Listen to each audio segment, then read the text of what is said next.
Welcome in, everyone. I'm Jill Savage, joined as always by Editor-in-Chief Matthew Peterson. Hey, it's great to be here wearing the same clothes I wore yesterday. That's the way to do it. And Blaze News investigative journalist Steve Baker, kind enough to stick around as well. I've slept in this building several times. He is not lying about that, I can tell you, because there are so many things that are happening and so many investigative pieces that Blaze has put out. And we need to look back at what we've done, how we've gotten here, and where we want to go with all of these investigations. And there have been so many stories that, Matt, it's hard to keep up sometimes. Yeah, everything's happening all the time. Everything is happening all the time. That's the change. That's the new era in which we live. But today's episode is really, the season recap before we hit season 2, because what's happening in a lot of the stuff that we've been looking at, a lot of stuff Steve's been looking at, is that really the first season is over in the sense that, pre-Trump taking over, things were very different. And now, after the first 6 months of the Trump administration, you see, okay, this is the end of that era. The new era is coming, and the new era is very exciting because we're now in charge. Yeah, and let's start with January 6th, going into that new era, because we know that there's a new J6 subcommittee, and Steve's come on the show and talked about that. So hit a little bit on that, but then also just tell people why you and Joe Hanneman and others here are the expert, but mainly, since we have you here, tell your story. Yeah, there's not only just a new J6 Select subcommittee. It has been approved. Congress still has to vote for the resolution before it's actually officially enacted. That'll take place when they get back home from their August recess. But assuming that everything goes the way that Congress and the committee hopes it's going to go, this is going to be an era of new life for us in our investigations. We have been told, and when I say we, those of us who are investigative journalists who have been waiting for a lot of unanswered questions related to January 6th, we've been told we're going to get the pieces of the puzzle finally to finish that puzzle. And that's what I'm most excited about. Now, I will tell you there are still obstacles. There are still limitations to what they're being given access to, which is mind-boggling. Even with the new administration, we will be talking about that very, very soon and extensively, and we'll be holding people's feet to the fire who are prohibiting us from getting what we need. Those obstacles still exist. I'm not going to get into the specificity. Some obstacles have an R next to their name. Yeah. Well, that's the problem. Yeah, if it was just the Democrats, we could be, screaming bloody murder from the rooftops right now. But it's not. It's when you're being hampered by the home team, so to speak, it becomes much harder to deal with in a manner that because you still want to root for your home team guys. You still want to play nice with them. You still want to have the access sometimes that you need as a journalist to learn what they're finding out. But when they are acting as the obstructionists, there comes a point where we have to call them out. Now, that said, I just got back from D.C. yesterday, and as a matter of fact, I spent time not only with congressional staffers working on the new committee, who are working while their bosses are home, but I also spent time with people from other offices in the DOJ, as well as other investigative agencies that are specifically focusing on January 6th. So there's a harmonic kind of convergence taking place among the various Trump-appointed agencies because Trump wants an investigation into January 6th. He wants to know why it started, who lit that match that day, and then he also wants to be sure that we know the weaponization side of it so that it can be prevented from happening again. This is why it's so exciting, where we're at right now, because even as you say, there's still a deep state, administrative state that is hiding everything. There are still Republicans who are Republicans in name only and not on your side, as you all know. And that's all there. But the other end of it is, we now have people who care about the truth in places of power who will fight alongside of and in conjunction with journalists. And just coming back from the Lincoln Fellowship with Claremont, I gave a little spiel about this as people from the administration and outside were all talking about the Golden Age agenda. And my point was, you don't shape an administration, and policy without working with media.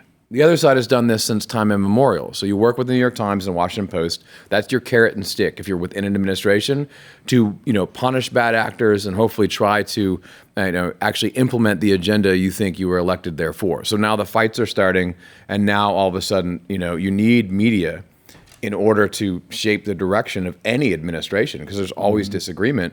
And now we have this big, beautiful coalition that's also going to start fighting. And now we are in that position of, being where the New York Times or Washington Post was in the past, where, there's a dance there. There's a dance to go back and forth with information and tips and so forth. And think about what you just said and then what I said before that. I actually admitted to playing on the same team. All right. Yeah. Because from a philosophical, political standpoint, we do have a goal, an America First agenda that we subscribe to, and yet when you bring up the access that the New York Times and the Washington Post and everybody else used to have, they had that access, but they did it in a way without admitting the truth that they were on that team. This is really important stuff actually to talk about, right? In public, in front of an audience. It's ridiculous to think that anyone who runs a news agency, isn't inclined to one team or another. That's crazy. There's no objectivity. You work with the people that you can get more out of, right? The people you think are doing the right thing. But if you're in charge of anything in media, or you're just in charge of your own story, right? What's guiding you is what you think the truth is. Right. And what you think the truth is going to differ depending on your right or left. And when you're doing that, you actually do have an aim of shaping the administration to get them to do the right things. So there's a kind of statesmanship to media, to journalism. Right. And I feel like the interesting thing right now is that, obviously we're not in the position of the old Washington Post or New York Times in terms of resources and all that, but we are in that same position in terms of our stance outside, hitting the base, hitting the people who vote MAGA Maha, and trying to help them understand what the hell is going on, and shining a light on bad actors, et cetera. So, it's like 6 months in, all of a sudden, as we all know now is the time where people start to leak. Yes, and Matt, I want to go through just your point with, if you're not supposed to have any bias in there, well, where do you learn that? You learn that when you're in college, in journalism school.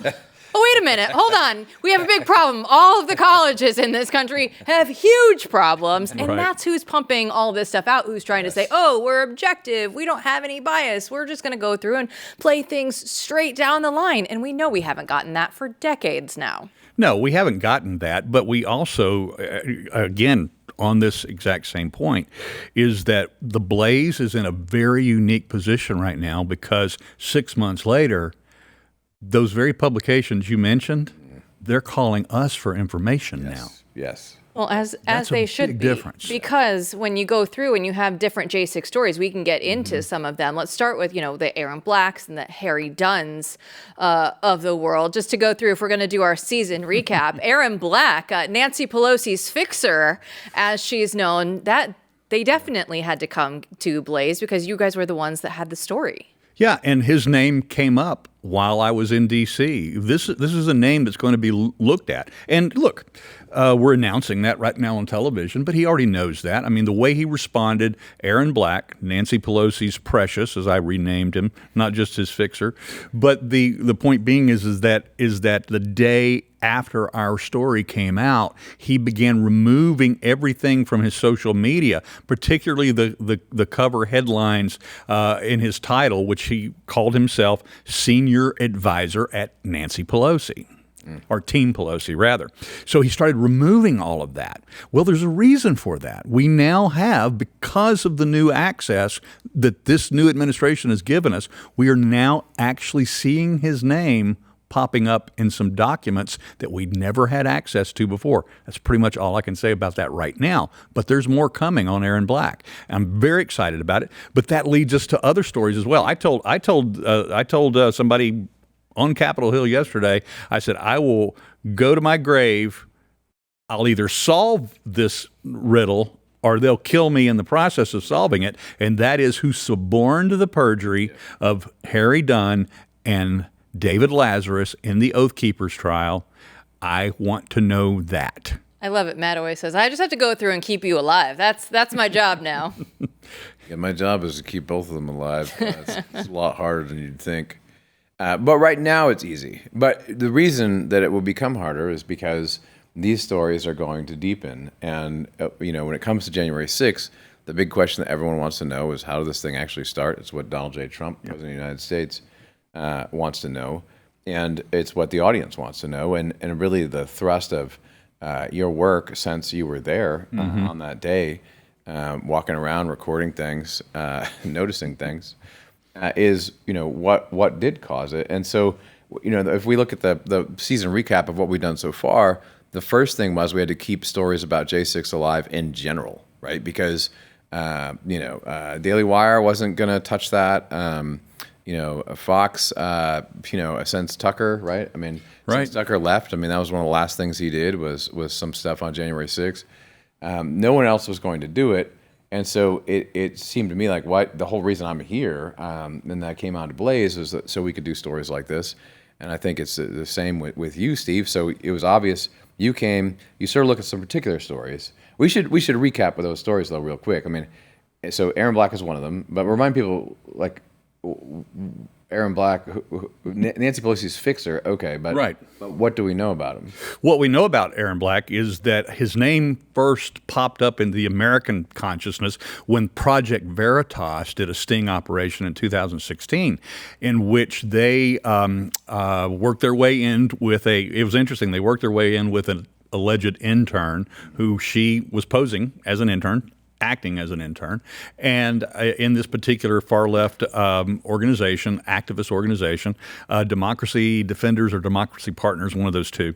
And in that process of her infiltrating that organization, she met Aaron Black, and of course she had the hidden camera going. And when they introduced, when the head of the organization introduced her to Aaron Black, he said, "Oh yeah, I'm kind of the guy that nobody's supposed to know about." Well, really, what do you do? He goes, "Well, like the violence at Chicago, at the Trump rally in Chicago." He goes, "Those were my people."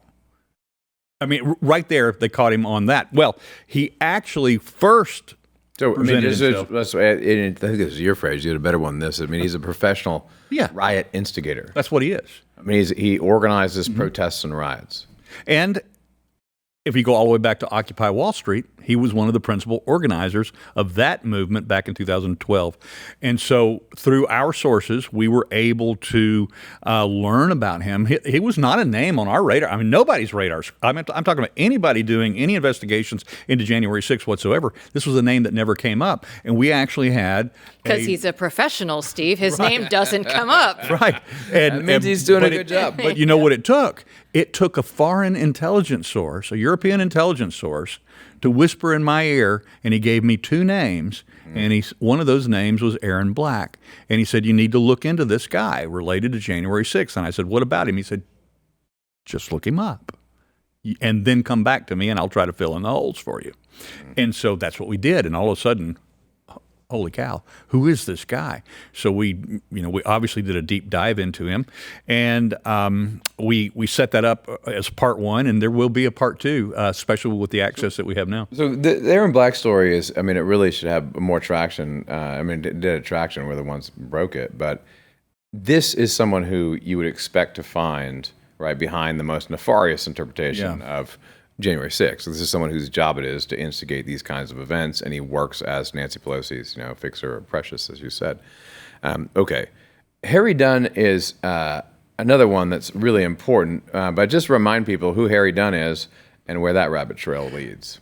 Harry Dunn is the most famous Capitol Police officer in the history of the Capitol Police, and that is a direct result of his activities and his telling of January 6th, post-January 6th, to the media and in his book. He is a storyteller. And he's still doing tours right now. He's still... this day. Yeah, he's still out there doing... He's keeping J6 alive. He is. Right. He is. Well, okay. Hero of January 6th, yes. There's a lot of people that don't understand why J6 is important, and you mentioned already.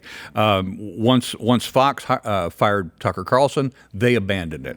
Daily Wire never got on it whatsoever. There were some other smaller media outlets who did, but by and large, they everyone abandoned it because they didn't understand it first, and then they also were scared of it second. And the people who have never abandoned it are the people like, I don't know, Scott MacFarlane from CBS. Never lets it go. He still reports J6 News to this day. And it's because that side knows how important that narrative victory was to them. And I wrote this in the very first column that I wrote. I wrote a 9,000 word, not page, column. You have 9,000 pages up in your head, though. Yeah, in my head. But 9,000 words the week after January 6th. And one of the things that I said in that column was that was the largest narrative victory that the left has ever scored in the history of the United States as a result of the people that made the mistakes of getting involved in violence that day. Now we got to figure out why they got involved in violence, who sparked it. Those things are ongoing. So now we're to Harry Dunn. And one of the things that Harry Dunn is he was one of the most successful tools of the narrative of Nancy Pelosi's famous phrase that we have to establish and preserve the narrative of that day. That was an exact quote from Nancy Pelosi a year later. And Dunn has been a useful idiot in that process because he's not only willing to follow the narrative, but he's willing to say any lie whatsoever to advance that agenda. And one of the most successful things that we've done is that our team, this has been a team effort here, is we've been able to spend more time in the Capitol CCTV viewing room than any other news organization in this country. And in so doing, what we did is we did a track and we did a day in the life of Harry Dunn. And Harry Dunn's testimonies to the January 6th Select Committee, the original one, his testimonies in trials, his book reports, what he wrote in his biography. There's more lies than there are truths told in every one of those situations, and we were able to establish that by the video evidence, not by conjecture or just, we didn't believe the guy. No, it was a lot more than that. So the next season of J6 here on Blaze TV is going to be great. You can see it setting up right now. Yeah, so all the Harry Dunn story led to who was coaching him. I mean, this is your point all along. Who was coaching this guy? Who made him change his story? Who massaged his story about what happened? And, that came from the FBI, right? Or the DOJ? FBI and DOJ, one and the same in that post-January 6th operation. So one of your white whales, if I can use a That's literary reference from Moby Dick, but no one reads anymore, so why do I do that? I don't know. But what you're chasing here is who was managing him and who was managing the person who was managing him. And I think that when we get to that story, we're going to find out just how corrupt the DOJ operation was. Think about this. On the day of the verdict of the first Oath Keepers trial, when they were found guilty, and a couple of them were found guilty of seditious conspiracy, the first time in my God, how long that an American citizen was found, 100 years since an American citizen had been found guilty of seditious conspiracy. And on that evening, I went with the defense lawyers to one restaurant, where everybody went to lick their wounds and drink away their sorrows after the loss. The prosecution team went to another fancy restaurant in D.C., and Politico reported the next morning that none other than Merrick Garland himself showed up and bought him a nice, expensive bottle of champagne. Now, I'm going to tell you something. That's not what a Department of Justice needs to be celebrating. That's not it. This is beyond the differences of opinion of how January 6th happened and what you think about the Oath Keepers.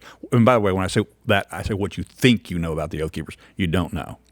But regardless of that, that's not something where the Attorney General of the United States shows up and celebrates people that are about to go to prison for 20 years. And these are the answers that we're about to get, Jill. I mean, the thing is now all of a sudden there's a real hope that we actually find out who some of these people are. Yes, there will be so much more to come here on Blaze TV.